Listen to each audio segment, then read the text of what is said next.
Thank you to everyone tuning in to today's Katy ISD Updates with Superintendent Dr. Ken Gregorski and School Board President Courtney Doyle. I'm Matthew Ferraro, President and CEO of the Katy Area Chamber, and we're excited to partner with Katy ISD to bring you this update. We are recording this presentation. For those that aren't able to make it in today, we will be sharing it on our YouTube page and our social media channels. What we've done is comprised a number of questions from our media partners that help generate those, and so we felt that those would be the most important to our community. If you have any questions, please fill them in the Zoom webinar chat section, and we'll go through those as we continue. But to start off, Dr. Gregorski and Courtney, can you walk us through the day in life of a Katy ISD teacher during this age of remote learning and how it impacts managing the school district at the board and superintendent level? Yeah, thank you, Matthew. It's great to be here. I tell you, the day-to-day instruction certainly has changed. You know, I mean, we got thrown for a curveball back in March, and we had to mobilize pretty quickly. And when the governor closed our schools, we had to shift to this online instruction. It's been good, but there's no substitute for the in-person instruction that we provide every day to our kids. But we've got some good systems out there for online learning. We use Canvas, which is a learning management system. We've had that in place for a while. We've got a few other systems they use for elementary. There's ways to do reading through iStation. There is ways to do mathematics through Dreambox.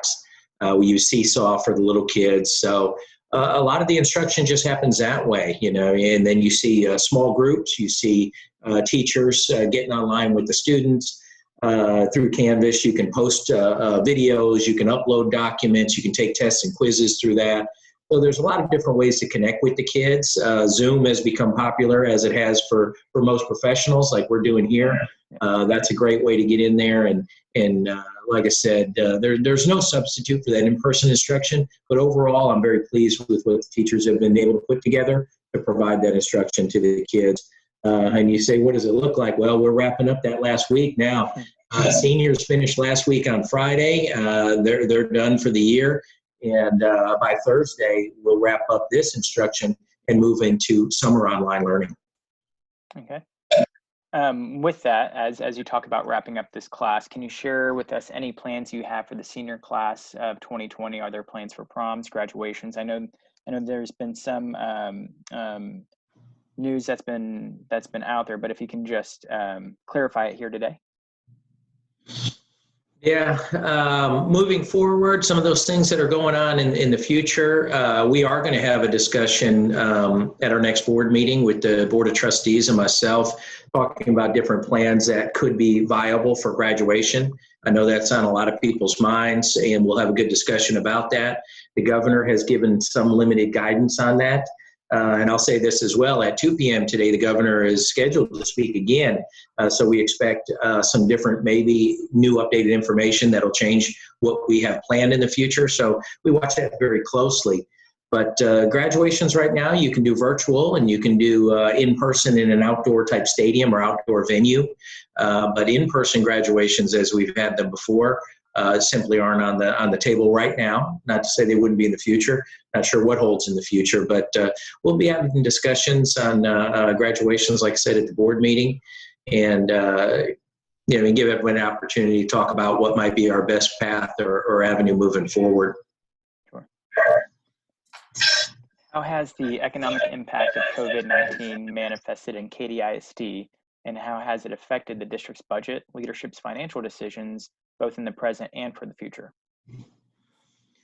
Yeah, the budget, it's interesting, and I'm going to let Courtney jump in too, because the budget has to come before the Board of Trustees. It's one of the things that they do adopt. They monitor that. We give them a lot of information about the budget. And I'm going to say I'm not so concerned about our current budget, that we're wrapping up this school year, this 1920 school year. And we're currently in development. The board will see a presentation at our next board meeting about our future budget and what that looks like. But boy, if I had a crystal ball and I can tell what the economy is going to do and see what's heading down the rails, that would be great. But we anticipate, you know, I mean, just like everybody else does, like you guys do with the Chamber of Commerce. You guys know what the economy looks like. We watch that very closely, and only time will tell to see how much that impacts any future budgets moving into next year and beyond next year. Correct. A lot of this is going to have to do with us finding out how's this going to impact the state's budget, and then the state's commitment to funding and legislations that are passed. And so I really think I'm in agreement with Dr. Gregorski. It's really too early for us to tell what is going to be the impact. I can say going into this, our financial advisors and Chris Smith have done a great job that Katy ISD is prepared for natural disasters. Of course, we never anticipated something like this, a virus, but we do keep ourselves prepared in the event of something along this line happening, not quite to this magnitude, but as far as our budget today, we are doing well. But again, no crystal balls to know what does that look like a year from now. How are the schools supporting students that are applying for college during the campus shutdowns? Yeah, there's definitely challenges in there, but we've had systems in place for a long time. And I would encourage anyone who's got a secondary student who's starting to look into colleges, and it's never too early to look, even down when you're in junior high. We ask our students to go through Naviance, which is a software program we use. Kids can still get into Naviance. They can explore careers. They can look at different things they might be interested in, take different surveys that way. But Naviance is that first step to get into. And from there, once they start narrowing some things, they might have different questions they might have to ask about their career. You've got your future 2021s coming in. Those are going to be your seniors next year. And they're going to need some help and guidance getting ready for college. As part of our summer school program through KSAT, we will have a virtual counseling, career counseling, college counseling type of venue set up that kids can contact counselors and ask the questions they have about that. They can talk about college applications, essays, how they navigate that process. We'll have information to help guide them on ACT and SAT if they have not taken those yet. But I'm looking forward to seeing what we can provide this summer as an online resource with direct contact with those counselors to help meet these kids' needs to give them guidance over the summer. Fantastic. That'll be much needed as we continue throughout the year. Can you both please talk to us about the pivot in instruction delivery from in-person to online and/or remote learning? What changes do you anticipate in teacher development? What can parents do at home to support their students and minimize student stress? If you can touch on those for us. Yeah, maybe I'll talk a little bit from the district standpoint, and then a little bit about our personal standpoint. You know, I mean, Courtney's got kids in the district right now doing the remote instruction, as I do as well. I've got a junior high student and a high school student, so I get to see firsthand not only what we're developing behind the scenes to instruct those students, but how are those students receiving it? And I talk to their friends and their parents and try and figure out how it's working for them. So, like I said earlier, I don't think there's any substitute for the in-person instruction and how we educate kids every day. And when we talk about things in our mission statement about those unparalleled learning experiences, our kids get those every day in the classroom. And it's just not the same with the online instruction. I mean, like I said, how do we bring down some of that stress level? Like you said, well, we're almost at the end. So the end is near, and if that's helpful to understand, that's always a blessing. But I would say moving forward, we're going to put some systems in place this summer for summer enrichment, which will be good. It'll be online, very similar formats using Canvas or some of our software programs, like I mentioned, iStation, Dreambox, those things those kids can get into for shoring up their math and their reading skills. And that'll be good for them. You know, it'll all be voluntary. Now, we do have summer school for those students who need to retake credit and some of those things. We'll be doing that online as well this summer. But just connecting with the kids and keeping them focused on learning I think it is a good thing for the kids to keep them in some sort of routine this summer. I don't think that'd be too much to ask of the kids to do a little bit of learning this summer. And then when we get back to in-person instruction in the fall, things hopefully will just be going back to normal the way we provide instruction. Yeah. Courtney, do you have anything to add? Well, I think one thing that I want to add is, and I've seen this, I'm speaking personally as a parent right now from I have elementary child as well as 2 secondary children that are doing online schooling. My college kids are here as well, but through the Katy ISD portion of this, I would encourage parents, and I know we're at the end of this, but life is different right now. And life has thrown everybody, a curveball. And so with parents working from home and children doing school from home, find what works for you. If your 3rd grader getting up first thing in the morning and getting his or her schoolwork done and then having the rest of the day works for you, great. It was a little bit of an adjustment in our home, figuring out what works best and remembering that I wasn't the only one whose life was being changed right now. My kids were not going to see their friends and dealing with all those emotions. And so I think what I would say to parents right now is cut yourself some slack. Everybody is doing the best that they can do. Every teacher, every administrator in this school district, all the way up to our superintendent and our board of trustees, we don't want kids to fall behind. We are working very hard that doesn't happen, but we're aware that every home is operating differently right now. And so I think that the parents maybe need to cut themselves some slack and find what works for you. When you're working on these things at home, I do think it's a great idea for us to continue to do things throughout the summer. So find those things that your kiddo loves. If your kid loves going into Dreambox, then do that, but don't try to force other things that are maybe more difficult for them. I feel very comfortable in saying that when we go back to school in the fall, and I am very hopeful that is what we're planning for. We don't know anything different right now. Again, that is all led by the governor at this time. I feel very comfortable that any kids that would show any kind of deficiencies, those teachers they're going to be on it, and they will be handling that and seeing to it that all kids are right where they need to be. So as a parent who's experienced this as well, it's been a little bit of just cut myself some slack. It's going to be okay. It looks different than it did before spring break, and it certainly doesn't look like the way we all want it to look right now, but there are plans in place. The teachers are ready. I think they've done an incredible job. I cannot commend our administration and our local administration at each campus and the principals and the teachers.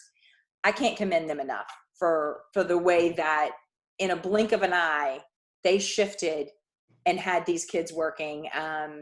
It's just been an incredible thing to see. And I'm so very proud of all of them. So just know that there is a lot going on behind the scenes, and our intention is to keep kids right on track, right where they are. Thank you. Very good. Next question. The Texas Education Agency, TEA, just released information regarding the 2020-2021 school year. Can you please share your thoughts around the proposed options outlined by TEA, and what do you think this will look like in the calendar development here at the local level? What is the district's tentative plans for handling next school year? Yeah, that's a good question, Matthew, and that's what we get a lot of from our community already asking about that, and it touches on like what Courtney just mentioned there. Once we get back into in-person instruction, I'm confident we're going to get these kids right back where they need to be. We understand. I mean, this is what I'll say about the calendar, because TEA has released a few ideas for some different types of calendars for next year. They talk about intersessional calendars that have larger breaks built in, that you could have school during those breaks or not. They talk about extended school years into June. They talk about starting your school year sooner, maybe as early as July, if that were an option, you know what I mean, or early August. So we look at all those. But I would say just a slight word of caution before we start manipulating our calendars in the future is, I'd like the opportunity to get our kids back in-person instruction, get them in front of their teachers, and give their teachers, and the teachers are the experts, and they know how to get these kids the learning they need. So get the kids in front of the teachers and let's assess where the kids are. We understand there's going to be some gaps in the learning. There are things we missed out on that we did not or could not provide as expertly as we could in-person instruction with the online instruction. But let's get our teachers in the classroom with the kids and start assessing those kids where they are, and then start designing lessons that would remediate those deficiencies or shore up any lost learning before we make decisions on a future calendar just to add additional days that may or may not be necessary. Mm-hmm. And to kind of follow up on that, as you talk about getting back into one-on-one or person-to-person teaching, does the district have a plan on making adjustments to the school calendar to be proactive if there is a second peak or resurgence of the virus, as we continue to hear about in the news about that possibility?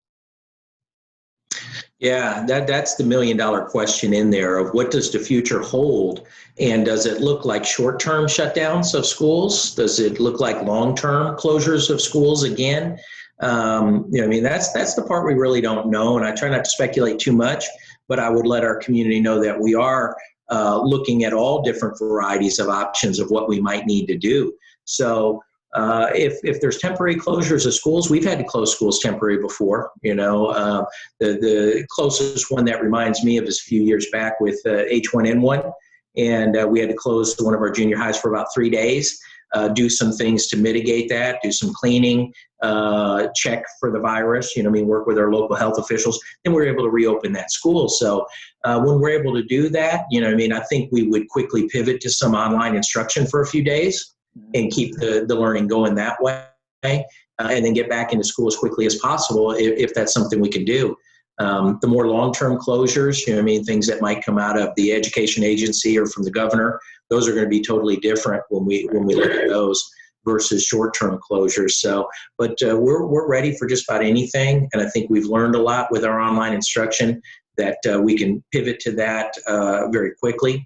But our goal here overall is get our kids back in with our teachers and start doing instruction the way we've always done it. Yeah. One of the questions. Oh, I'm sorry. I'm sorry, Matthew. Courtney, Kim, you go ahead. Could you share with everyone who's watching who has the authority to shut school districts down? We talked about this a little bit. I think you speak of it best. Can you share that so that everyone knows who actually has the authority and who we are having to listen to at this point? This was not a isolated Katy ISD has decided to shut schools down. Can you go through that process of who has the ability to stop instruction?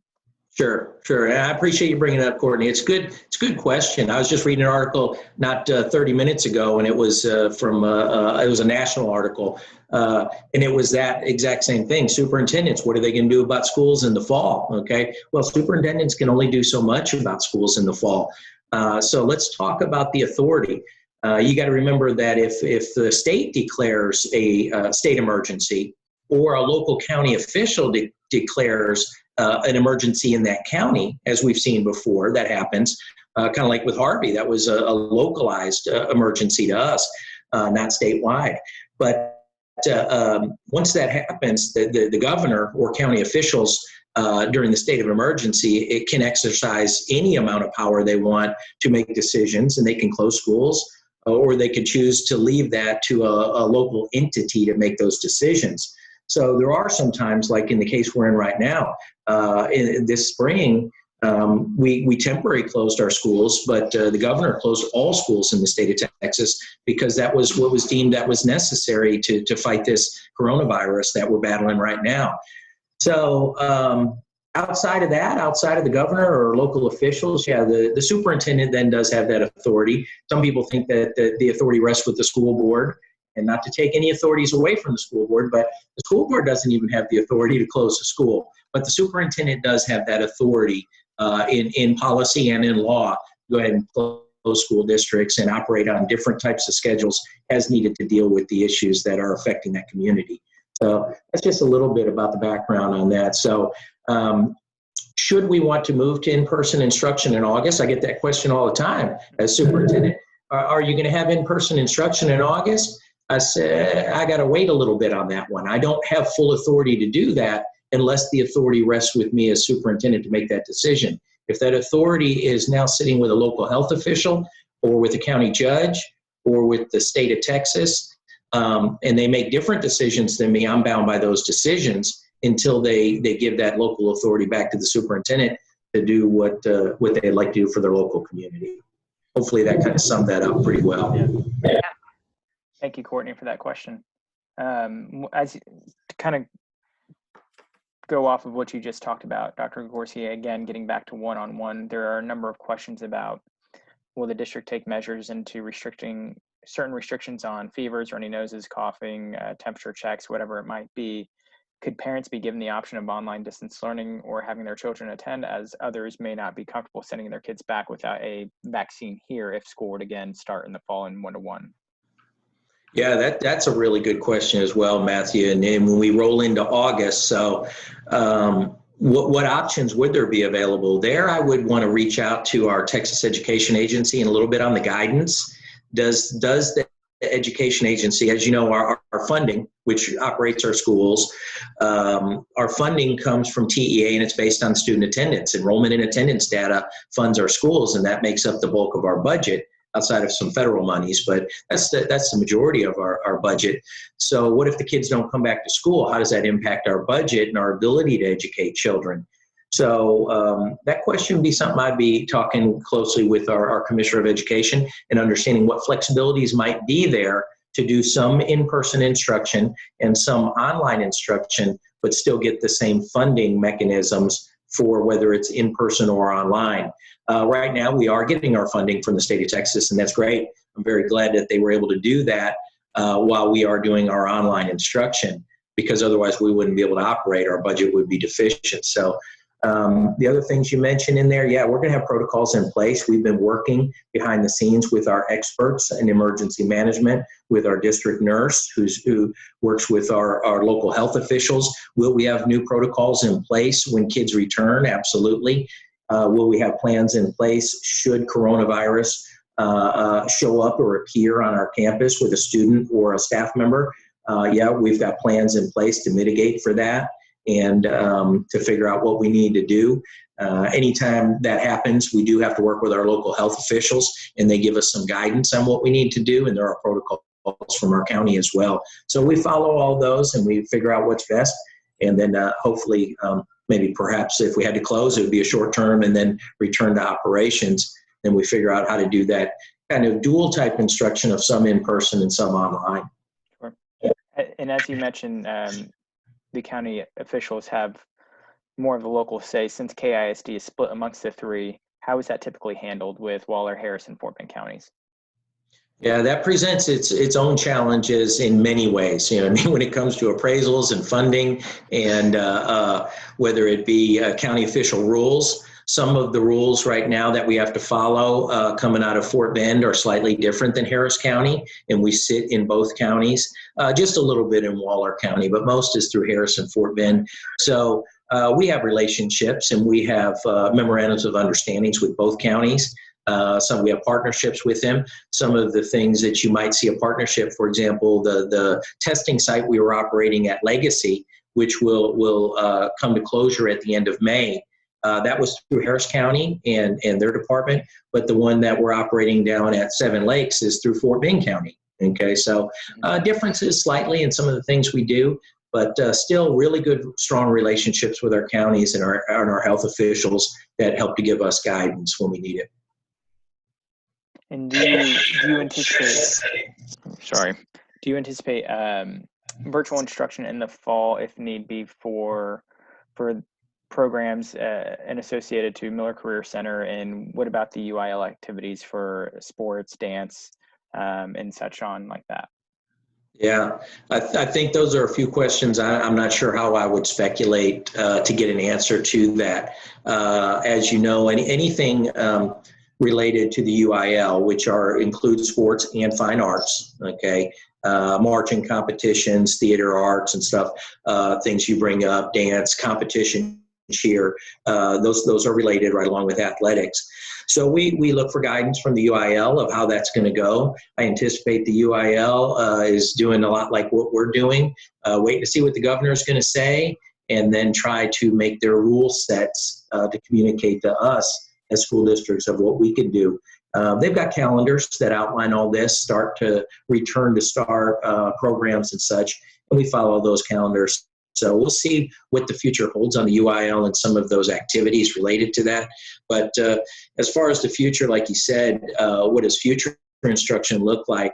I think we're going to have to kind of wait and see what that looks like of how hard hit our community would be with that coronavirus. Should we reopen and be ready for regular instruction in August? Would there be this second spike people talk about? And what does that spike look like? You know, people need to remember a spike in one area may not spike in another area. And whether that be in a local community or one county, or whether it be across the state. So I think some of that stuff is going to be real-time decisions on how we have to manage that moving forward. Right. Will the early part of the 2020-21 school year, based on what we know now, be devoted to catching up students on materials in case they fell behind during their studies while online learning? If not, how will KISD work to catch students up on their coursework? I believe you briefly touched on that earlier, but if you can kind of expound on it now. Yeah, we've talked a little bit about that. Our curriculum teams right now, our teaching and learning department, they've got experts that are in the field. They're looking at what curriculum we were intended to cover in the spring, and they will make adjustments in the curriculum in a scope and a sequence of what needs to be taught and some of the TEKS. When I say TEKS, those Texas Essential Knowledge and Skills, and they will make adjustments come August when we return. And we will take a look at that, and we'll assess the learning at that time. That's going to be a big piece of it, of what were kids expected to learn in the spring, and where are those gaps, you know. But that's something teachers are used to doing all the time. They get new students, they get students who may not have had a strong instruction in the past, and they assess those kids and find out what those gaps are, and they remediate for those gaps, and they start moving forward. So I'm anxious to get our kids back in instruction with our teachers, because we've got some of the finest teachers all around the United States, and these people are going to do wonders for these kids once they're back in the classroom. And, you know what I mean? If I was a betting man, which I'm really not, but if I was a gambler, we're going to see that once we're back in regular instruction, these kids are going to flourish in our environment because we do such a good job. Yeah. I'd like to also reiterate that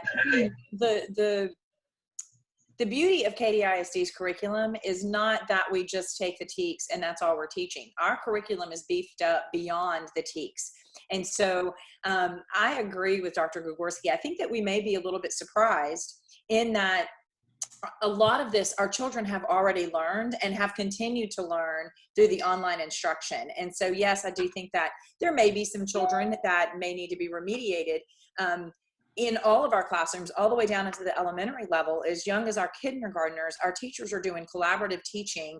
And so they're separating those kids based on strengths and weaknesses so that they can address a child that maybe is struggling in a specific area. And then there's other children that are flourishing and they need to be pushed beyond where maybe some of the other kids are in the class. And so our teachers are well prepared to do that already. This won't be something new as far as in classroom instruction. And again, I think because of the curriculum that Katy ISD puts forward, I think we may be a little surprised and pleased with the fact that our kids are doing very well, and they're still getting the essential knowledges that the state has put forth. Just because our curriculum is already so much more robust than what the state's giving us. Is that making sense? Matthew, can I address, I can see the comments coming through as y'all are talking. I just want to reiterate what Dr. Gregorski said. We have not made any decisions, not because we don't want to make decisions, but in this particular situation, Dr. Gregorski and the Board of Trustees cannot make any decisions because we at this time are under the governor's rules of what he is saying and what he is dictating. So we can't make a decision on what is the fall going to look like right now because we don't know when it's going to be put back into our control to make those decisions. People are saying, when will you decide? Trust me, as soon as the chains are off and it's back in the control of this administration, there will be decisions made very quickly, because we know that the community, they want to know, when are we starting? What is it going to look like? Trust me, guys, we want answers as much as you want answers, but our hands are a little bit tied as a school district. And so I know that's not fun to hear, but it is what it is, and we're doing the best that we can. No, that's a good summary there, Courtney. I appreciate you clarifying that, because it is a question that everyone wants to know. So, the other side of that is, the last time I was speaking, I think it was with the Fort Bend County judge on one of these, is I had talked about just a little bit of patience, and I know that's hard sometimes, but I do appreciate our community's patience on these things. Let us get us through this year. Like I said, this is the last week of learning for our kids K through 11, actually pre-K through 11, but we're going to get through this week. We are planning for a very robust instruction this summer, including the enrichment exercises that are all voluntary, but we're putting plans together to ensure learning continues this summer.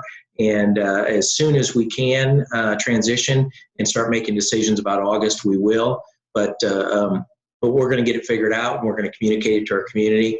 And I think our community is going to be pleased with the decisions we make. Yeah, I agree. Follow-up question. Businesses in our community love to support and volunteer with Katy ISD. Chamber is one of them. There's a number of them in our community. There's a lot of support with the Katy ISD Education Foundation. Are there any current opportunities that people can look to volunteer, and what might that look like in a virtual sense, if you guys have any? Yeah, that volunteering question comes up often, and it's so different in this closure, in this pandemic, than it was during Harvey, and I'll try and equate those two together. One of the finest things I had ever seen was after Harvey, after the impact, the number of volunteers that came out, and they were at our shelters, and they were in our community, and they were at our churches, and they were all over the place pitching in to help out families who were in need. They were in people's houses. They were going there and tearing out houses, tearing out sheetrock, and doing so much. And the spirit of volunteerism in Katy is incredible. And it's one of the things that makes Katy so strong. And you guys know that, living here for a period of time, you see that. But how does that look now? Well, we really can't have volunteers. People want to come help, maybe do food service. Well, we screen our food service workers every day, and we do the health screenings, and we do the temperature checks, and we monitor that very closely. So it's hard to bring in volunteers right now to do anything. So that's the hard part, is turning people away who want to help out. But really, it's real hard to find things that we can have you help out with, because the whole purpose of social distancing is social distancing. That's the shame of it all. It's not bringing people together to work together in partnership. It's trying to keep people away right now. And so my heart goes out to those folks. I get a lot of questions, people who want to help out. I just don't know how we can use them just yet. Or in the future, it's going to be tough in the fall too. I don't want to panic anybody, but the same thing goes. If we're trying to keep less people in schools and keep social distancing and try to keep some of those safety practices, even when we're in-person instruction, bringing more people onto campus is going to be a challenge. And what does that look like? All good questions and all things we're working on right now, and we'll be prepared for those when August comes. Thank you. And kind of to echo the sentiments of what I think most of us in our community feel, is that KISD has done a tremendous job. And this question kind of pinpoints that. Can you share a little bit about the importance of having stable leadership, specifically stable school board that has a strong relationship with their superintendent during this unprecedented time? You bet. It has been. It's been a good relationship. You remember, I've only been in this position as superintendent a short while. January was a one-year anniversary.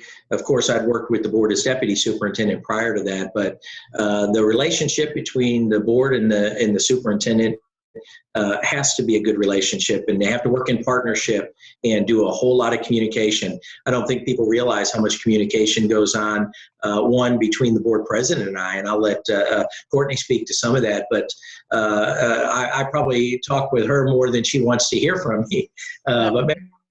But Courtney and I, as board leadership, as the president, we spend the most time together, and then the school board beyond that as well. But Courtney and I probably talk about things 2 or 3 times a week. Sometimes she talks to other board leadership, vice president, the secretary as well. Then we communicate things out to our board of trustees, and we have dialogue about that at our board meetings, which we've been doing virtually and online and streaming them. And I encourage anyone to watch those. We've got another board meeting coming up on next week. And, I encourage people to watch and see how we interact and work together as a team to accomplish the goals together. So with that said, I'll turn over to Courtney maybe for some of her views on that. Yeah, Matthew, and thank you, Dr. Gregorski. I do speak with Dr. Gregorski quite a bit, and but I will, again, I'm going to toss it back that when this all began to kind of unravel, we were in the middle of spring break, and he and I were in constant communication with what was happening, and then that first week that we took off, but within days, like I said, he was like, look, I've got this in place. We've got that in place. We're ready to pivot if we have to go online. We've got this. There have been so many questions that have come up, and I see that there's questions on this chat. Guys, feel free to email us. That's what we're here for. Email us. If there's a question that we haven't answered, send it to us. We will get it answered for you. About when's school going to start? What about exemptions? I see that came up, things like that. It is all being talked about, but more often than not, I have picked up the phone and I have called Dr. Gregorski and I have said, have you thought about this? And he's like, yeah, we've already got a plan in place. And so really it's just been phenomenal to see the way this administration has stepped up, and there is no stone unturned. And if there has been, it's just been a call from a board member that said, hey, a community member is worried about this, or this has happened. And we've got a team of people that have been looking into it. We have a very strong, good board right now. It's a joy to work with each one of them. They all contribute so much during this process. But I will say that one of the things that's been so good to see is the trust that this board has in this administration. And so we're ready to get the work done that needs to be done. But again, the administration's kind of made the board's job easy because they've just thought of everything. As you know, there was supposed to be an election for school board in May, and due to the governor's orders, that's been moved to November. And though I know that people were anxious for an election, and we have some candidates that are running, I do think that during this time, it ended up being a blessing in disguise because the board has stayed intact, the leadership has stayed intact, and we've got a great working relationship right now. And I think that I want the community to know that is a very stable environment, and we are here to work for the benefit of our community, our staff, and most importantly, our students. And so yeah, it's been a joy despite the circumstances to work with this administration through such a difficult time.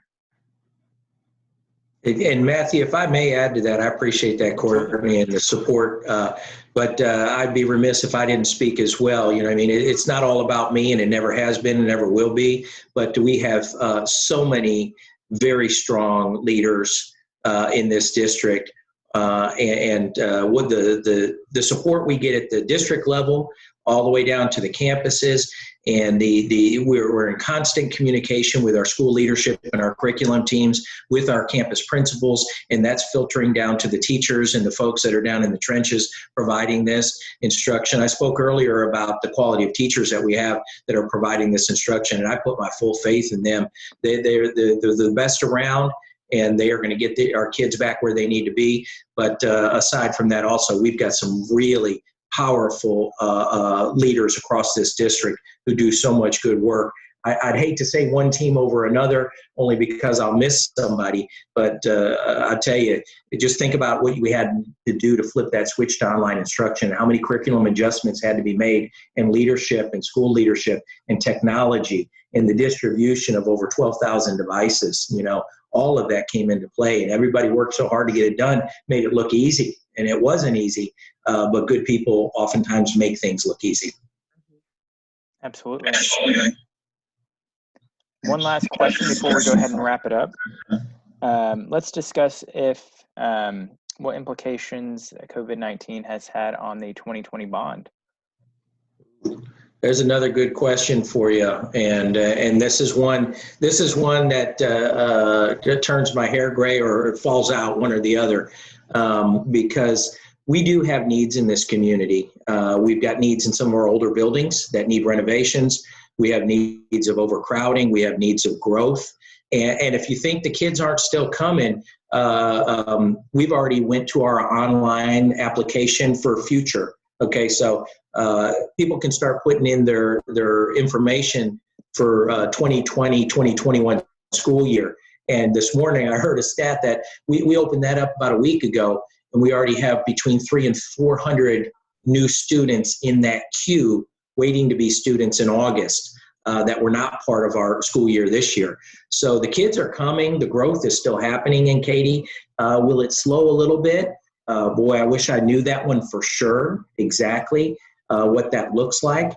But if you heard our third party, our partner in demographics is PASA, Population Survey Analysts. They do presentations to the board frequently. They are looking at things again for us to see what that looks like. They are crunching some numbers right now, because if you look at their previous presentations, they were talking about probably as high as a 4% growth. That could be as many as maybe 3,500 students in Katy ISD next year, additional on top of the 84,000 plus we have right now.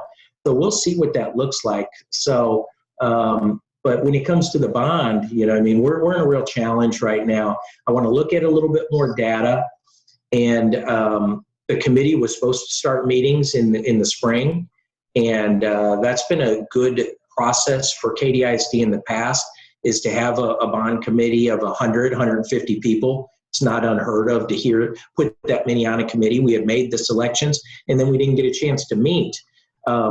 Could we try in some kind of bizarre fashion to do 150 to 175 bond members on some sort of Zoom?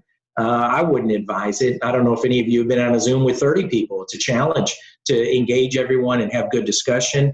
So the challenge is, if we can't meet, we may have to put that on hold. We haven't communicated that yet and put that out there. We haven't talked to our committee about it, but I'm anxious to see what the governor's going to say, because if I can't put a committee together and we can't sit around and discuss our needs together, it's hard to make those decisions as a group. The other side of it is the economy and what's happening with the economy in the future. And we need to put that in perspective right now.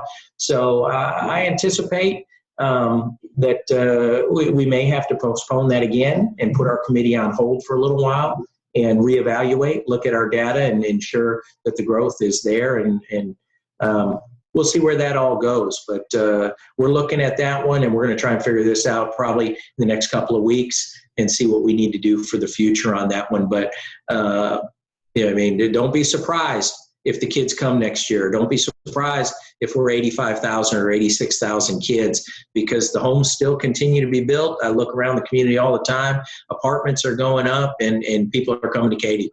Yeah, definitely talks about the growth of our area.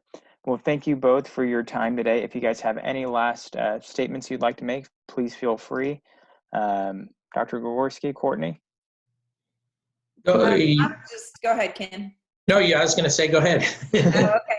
I would like to just say, with regard to graduations, I know that's a hot button right now, not only just for our high school graduates, but we've got our 8th grade kiddos that are going to be promoting up to high school. With regard to our senior high students, we will be discussing opportunities and possibilities of graduation at next Monday night's board meeting. I want everybody to know there are 2 sitting board members that have 2020 graduates. So this is very personal for us. And we are very concerned about how we could make this happen for our students. And that is, of course, what we want. We want these kiddos to walk across the stage.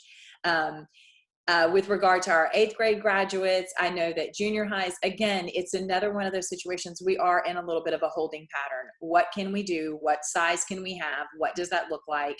So though I would love to give specific examples, we don't know yet, but I just want the community to know that when it comes to graduations, it is a top priority.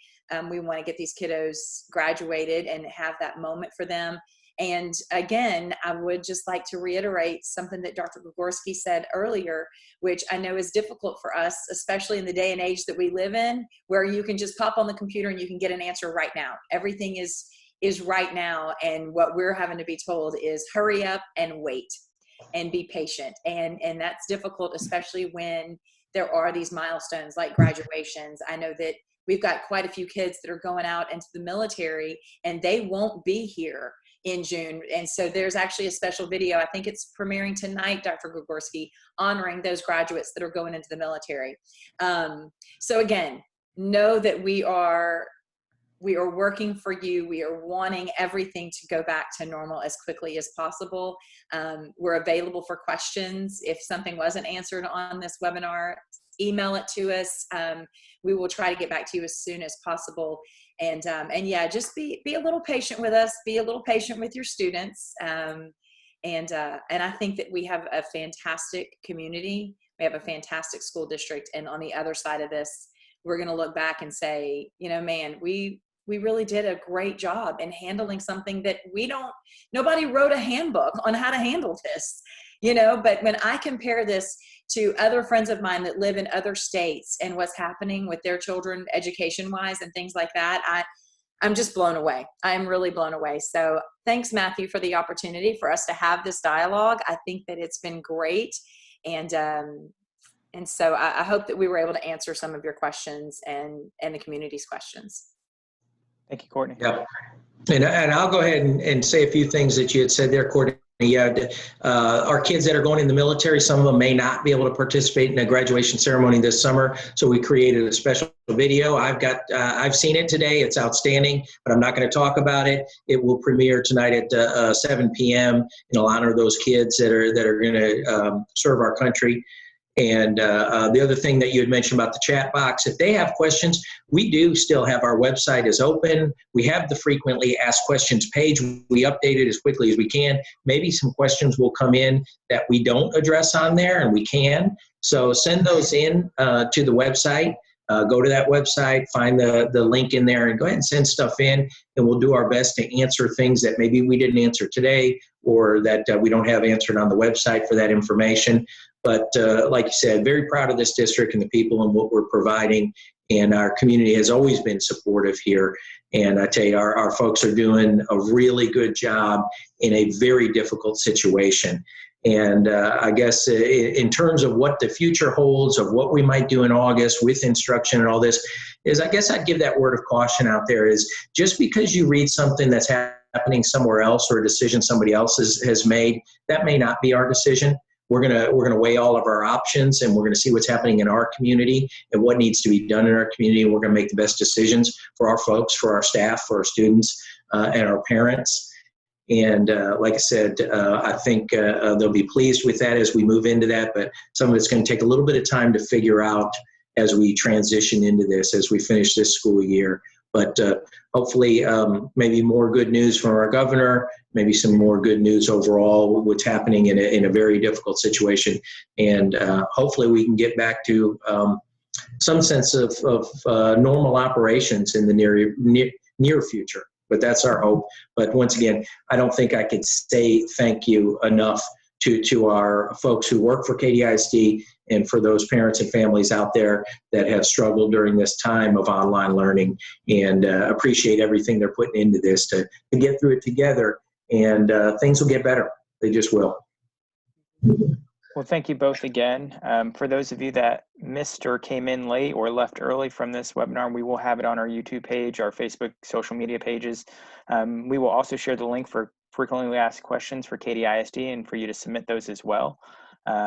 at that time, thank you both again. At 2 o'clock, Governor Abbott will be giving an update on more potential openings, so stay tuned in that, and we'll be sharing all this information. So thank you to you both again. I appreciate your time. The Chamber's here for you guys. Anything you need, just give us a call. Thank you, Matthew. Thank you, Matthew. Yes. We'll see you. Take care. Bye.